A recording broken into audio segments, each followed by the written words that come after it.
Let's turn to the running mates in the corner for their candidates. I spoke with Vice President Biden late last night and began by asking him to explain why President Obama brought such a different game to this second debate.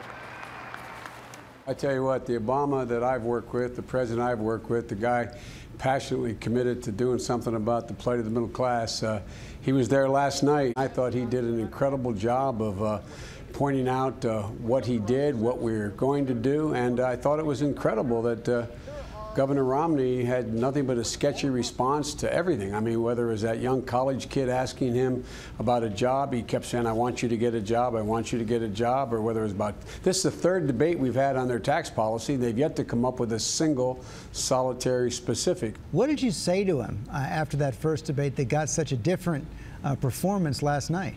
We talked after the first debate. We talked after my debate.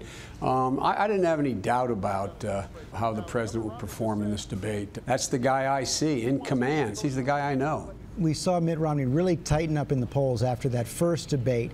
Did the president stop the slide last night? I don't know what the polls are going to say, but I feel very, very good about going into the next 20 days or so. I think it's 20 days. And because I think that people are getting a clear and clear outline of how vague the assertions are of Romney and Ryan. Very little detail. And I think the reason there's very little detail, George, is they don't want to say what their policies will do. One of the big moments in the debate last night, that moment where both the president and Governor Romney talking about Benghazi, and Governor Romney calling out the president, saying he wasn't referring to the act of terror against the consulate in Benghazi in that Rose Garden statement the next day. His campaign is saying that Candy Crowley was wrong on that, and I wonder what your response to that is. Well, the response is it became so clear to the American people how Governor Romney and the campaign continue to try to politicize a tragedy, and their strategy seems to be to try to make it appear that the president didn't care or didn't know or was lying. The fact of the matter is the president was clear. We are going to get to the bottom of this. The whole world will know it. And I think when the president turned and looked at Governor Romney and made that assertion, saying basically, don't question me on this in terms of my caring, I thought it was a powerful moment. Before you go, I got to ask you about your own debate. Almost a week out now. How are you feeling about it? You took some ribbing for all those smiles and laughs.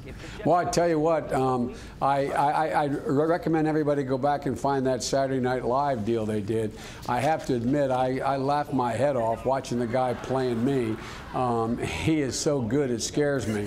But look, I feel very good about the debate because, again, I wasn't going to sit there and and let all these assertions go by that just simply were not accurate. Stakes are high for Monday night. Yeah, they are, but I think I feel confident about my boss. I feel confident about my guy, and I think the American people are becoming more confident that Romney doesn't offer much of an alternative.